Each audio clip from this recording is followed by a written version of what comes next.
مکتبہ اہل حدیث، یہ مکتبہ لفظ غلط ہے. مکتبہ کہتے ہیں کتابوں والی دکان کو. اردو میں ہم ایسے بول دیتے ہوتے ہیں. یہ لفظ ہے مکتب. مکتب کہتے ہیں اسکول کو. تو یہ ہم بولتے ہیں جب مکتب اہل حدیث لفظ ہوگا یا مکتب بریلوی مکتب فکر، مکتبہ فکر نہیں ہوگا. لیکن اردو میں چل جاتا ہے، میں بھی بعض کا تیزی میں بول جاتا ہوں کیونکہ یہ بولنا مشکل ہے. مکتب فکر بولنا مشکل ہے، مکتبہ فکر بولنا آسان ہے. لیکن اصل لفظ ہے مکتب فکر.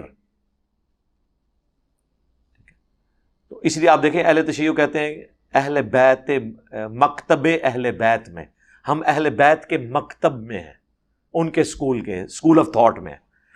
تو مکتب لفظ ہوگا اہل حدیث کی طرف سے. ایک مولانا کا نام لکھا ہوا ہے، انہوں نے آپ کے ریسرچ 5B کا اعتراض کیا ہے. ان کو چھوڑ دیں میرے بھائی، ان کی اگر کوئی حیثیت ہے. 5B میں جتنی حدیثیں ہیں نا، ان پہ جس مولانا کا آپ نے نام لیا ہے نا، ان کے استادوں کے استادوں کے استادوں کے استاد اور امت کے بڑے بڑے اکابرین کی تحکیمیں لگی ہوئی ہیں. اس پہ اگر کوئی اعتراض کر رہا ہے تو میرے بھائی وہ تو بخاری مسلم پہ اعتراض کر رہا ہے، وہ پھر ان کے مکتب کے اپنے لوگوں نے اس کا جواب دینا، میں نے نہیں دینا. اگر ایک اہل حدیث کا مولانا کہتا ہے کہ بخاری کی یہ حدیث کا یہ ٹکڑا جو ہے بعد میں کسی نے داخل کیا ہے، تو بخاری کا دفاع اہل حدیث نے کرنا ہے یا میں نے کرنا ہے؟ اہل حدیث تو کہتے ہیں ہم بخاری مسلم کو صحیح مانتے ہیں مکمل طور پہ. میرا تو نمبر بعد میں آئے گا نا، مامیوں پہلے اپنے کا حدیث صفائی خود کرو. اگر بخاری میں 2812 نمبر حدیث ہے، 2812، عمار کو ایک باغی جماعت قتل کرے گی، عمار انہیں اللہ اور جنت کی طرف بلائے گا، وہ جماعت دوزخ کی طرف بلائے گی. وہ کہتے ہیں نہیں جی یہ جو آخری ٹکڑا ہے نا یہ مسلم میں موجود نہیں ہے، یہ بخاری میں بھی لگتا ہے کسی نے بعد میں داخل کیا. اتنی بات ٹھیک ہے کہ عمار کو ایک باغی جماعت قتل کرے گی. ہاں تو چلے یہ بھی آپ کہہ لیں، پھر کہیں باغی ان کو. اگلے الفاظ کہتے ہیں ہم نہیں ماننے کے لیے تیار، ہی کسی نے کوئی بیچ میں ڈال دی ہیں. تو سر پھر آپ کہیں کہ بخاری میں کسی نے کچھ ڈال دیا ہے.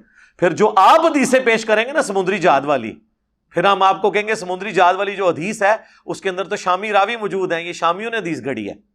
یہ میں الزامی جواب کے طور پہ، اگر ہم بھی اس بے ایمانی پہ اترے. اور بھی اس میں بڑی باتیں ہیں لیکن میں وام میں کرنا نہیں چاہتا کیونکہ میں اس طرف جانا نہیں چاہتا ہوں. تو یہ خدا کے لیے اللہ سے ڈر جائیں. 5B میں کوئی ایک حدیث نکالیں جسے بڑے محدثین نے ضعیف کا اور صحیح نہ مانا ہو اجماعی طور پہ. باقی رہ گیا کچھ حدیثیں ایسی ہیں جس کو البانی صاحب صحیح کہتے ہیں اور زبیر لذیذ صاحب ضعیف کہتے ہیں، اور بعض کو زبیر لذیذ صاحب صحیح کہتے ہیں، البانی صاحب ضعیف کہتے ہیں. میں نے وہ دونوں ڈالی ہیں تاکہ جو البانی صاحب سے متفق ہے وہ اتنے حصے کی لے لیں، جو زبیر لذیذ صاحب سے متفق ہے وہ اتنے حصے کی لے لیں. میں اگر صرف ایک کو ٹارگٹ کروں گا، دوسرے کہیں گے جی ہمارے نزدیک تو یہ حدیث صحیح تھی، یہ آپ نے کیوں نہیں ڈالی ہے اور یہ ضعیف کیوں ڈال دی. آپ کو یہ ایک حدیث ایسی نکالیں کہ یہ حدیث وہ ہے جو سب کے نزدیک جو ہے نا وہ ضعیف تھی اور انجینئر صاحب نے ڈال دی. میں نے ایک حدیث کے جو ریفرنس ہے کربلا والے ریسرچ پیپر میں ریڈ کلر میں لکھے ہیں، انا بھی پڑھ لوے ریڈ کلر دیکھ کے. ریڈ کلر کس لیے ہوتا ہے؟ رک جاؤ ٹریفک میں. رائٹنگ ہوئی ہے بلیک کلر کی، اس کی وجہ سے ہمیں یہ پمفلٹ 3 گنا قیمت پہ پڑتا ہے صرف اس کو کلرنگ مینیج کرنے کے لیے، لیکن ہم نے کیا ہے. ٹھیک ہے، ایک ایک چیز اس میں آپ دیکھیں، رائٹنگ جو ہے وہ آپ کو بلیک کلر میں نظر آئے گی اور حوالے جو ہیں وہ ریڈ کلر میں، اسی لیے کیے ہیں تاکہ آپ کو پتہ چلے کیا لکھا ہے. تحکیم لگی ہوگی ایک ایک بندے کی. شعیب ارنوت نے صحیح کہا، البانی نے صحیح کہا، امام حاکم نے صحیح کہا، امام ذہبی نے صحیح کہا، امام ہیثمی نے صحیح کہا. ایک کے میں نے نیچے لگایا ہوا ہے. اگر وہ کہتے ہیں اس میں یہ صحیح نہیں تھی، اس نے خود سے لکھ دیا ہے، تو پھر سر مجھے آپ پکڑیں، میں ہوں گا. لیکن اگر آپ کہیں کہ نہیں فلاں نے تو صحیح کہا میں نہیں مانتا، تو سر آپ نہ مانیں. آپ تو بخاری مسلم کو نہیں مانتے. پوری دنیا کے ناسبی مل کے، جن کی زیادہ تعداد اہل حدیث اور دیوبند میں گھسی بھی ہے، اب کچھ بریلویوں میں بھی آ گئے، صحیح مسلم کی یہ جو حدیث ہے، علی سے محبت نہیں رکھے گا مگر مومن، علی سے بغض نہیں رکھے گا مگر منافق، اس کی ذرا مجھے شرح بیان کر دیں تو ان کو لگ پتہ جائے گا. یہ تو مسلم شریف میں حدیث ہے، اور بخاری مسلم دونوں میں علی کی میرے ساتھ وہی نسبت ہے جو ہارون کی موسیٰ کے ساتھ، مگر میرے بعد کوئی نبی نہیں ہے. اس کی ذرا مجھے شرح بیان کر کے بتائیں، پھر میں آپ کو قرآن سے اس کی شرح بیان کروں گا. آپ تو قرآن کی شرح حدیث سے بیان کرتے ہیں، میں حدیث کی شرح قرآن سے بیان کروں گا. قرآن میں حضرت موسیٰ علیہ السلام نے کیا کہا تھا؟ اے اللہ میری زبان میں اتنی فصاحت نہیں ہے اور مجھے اپنے مخالفین سے بھی ڈر ہے، تو میرے بھائی کو میرا ساتھ اٹیچ کر دے جو میرے ہاتھ مضبوط کرے. تو اللہ نے فرمایا میں نے تیری دعا قبول کی اور تیرے بھائی ہارون کو تیرے ساتھ تیرا سپورٹر اٹیچ کیا. اور حضور کیا فرما رہے ہیں غزوہ تبوک کے موقع پر؟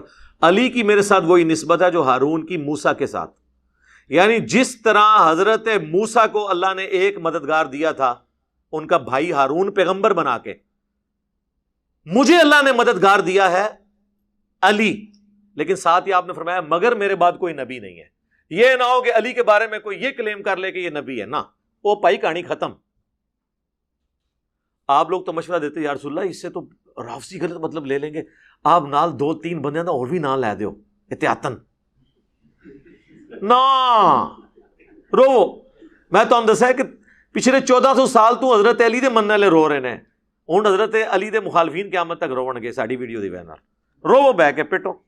تو میں نے ایک تحکیم لگائی ہے میرے بھائی، اس تحکیم کو چیلنج کرے کہ میں نے غلط لکھا ہو کہ امام ترمذی نے صحیح کہا اور کہ نہیں ترمذی تو ضعیف کہا ہوا ہے، یا بخاری نے صحیح کہا تو نہیں بخاری نے تو ضعیف کہا. اس کو آپ اعتراض کریں. باقی یہ آپ اعتراض نہیں کر سکتے کہ جی میں نہیں مانتا تو نہ مان. وہ تو تیرے ابے بھی نہیں مانتے رہے، علمی ابے، روحانی ابے. کون سے؟ شیخ صلاح الدین یوسف صاحب 90+ ہو کے فوت ہوئے ہیں، اللہ ان کی غلطیوں سے درگزر کرے. اہل حدیث عالم تھے. ان کا قرآن سعودیہ سے فری دیا جاتا ہے، وہ احسن البیان حاجیوں کو، اردو تفسیر والا بڑا اچھا قرآن ہے. میں نے ریکمینڈ بھی کیا ہے کئی دفعہ.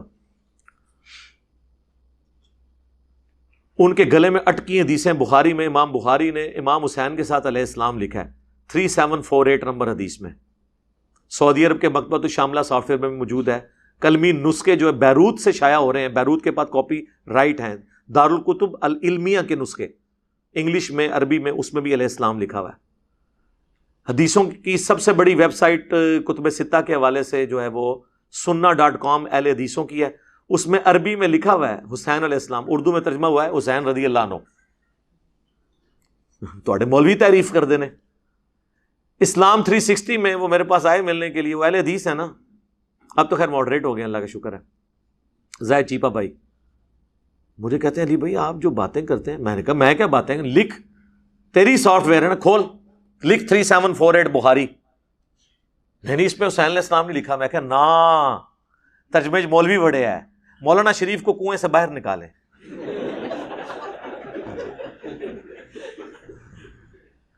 عربی پڑھ، لکھا ہوا برأس الحسین علیہ السلام.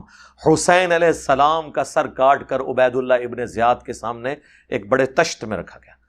اللہ کی لعنت ہو ان لوگوں پر جنہوں نے اہل بیت کو قتل کیا. ان پہ اللہ کی لعنت، اللہ کے فرشتوں کی لعنت، تمام لعنت کرنے والوں کی لعنت. اب آپ کہیں گے یہ خود لعنتیں بھیج رہا ہے. میں جنرل بھیج رہا ہوں کیونکہ قرآن میں آیا ہے ان الذین یؤذون اللہ ورسولہ لعنہم اللہ فی الدنیا والآخرہ. سورہ الاحزاب کی آیت نمبر 57 ہے. آیت درود سے اگلی آیت ہی ہے. کدھر اللہ نے فٹ کی ہے جی آیت؟ یہ پہلے آیت آئی ہے ان اللہ وملائکتہ یصلون علی النبی اللہم صلی علی محمد وعلی آل محمد. اور اگلی آیت ہے جو لوگ اللہ اور اس کے رسول کو تکلیف دیتے ہیں ان پہ لعنت ہے، دنیا میں بھی اور آخرت میں بھی اللہ نے ان کے لیے عذاب تیار کر رکھا ہے. تو اس لیے ہم جنرل لعنت تو بھیجتے ہیں. تو حسین علیہ السلام. پھر امام بخاری نے 6318 نمبر حدیث میں لکھا ہے فاطمہ اور علی علیہم السلام. 1 درجن سے زیادہ مقامات میں صحیح بخاری میں امام بخاری نے اہل بیت کے ناموں کے ساتھ علیہ السلام لکھا ہے. انہوں نے کہانی کرائی تھی، یہ تو شیعہ لکھتے ہیں، ہم تو رضی اللہ عنہ کہتے ہیں. تو صلاح الدین یوسف صاحب نے جب اس کا جواب لکھا، انہوں نے لکھا لگتا ہے یہ بعد میں کسی نے کاتب نے ڈال دیا ہے. جب اہل حدیث یہ کہیں گے تو سر پھر تو آپ کو حنفی بھی کہیں گے رفع دین کی حدیثیں جو ہیں وہ لگتا ہے کسی وابی نے ڈالی ہیں. سر یہ نہ تھوک نکل سکتے ہیں نہ تھوک سکتے ہیں. ٹھیک ہے تو مان لو، نہیں مانو گے تو پھر ہم بس عرضی کریں گے کہ مرنے سے پہلے اے مسلمان کر لے اس پہ غور. کتابوں کا خدا اور ہے بابوں کا خدا. اور جب تو غور کرے گا نا تیرے اندر سے آواز آئے گی کیا کہ نہ میں وابی نہ میں بابی، میں ہوں مسلم. علمی کتابیں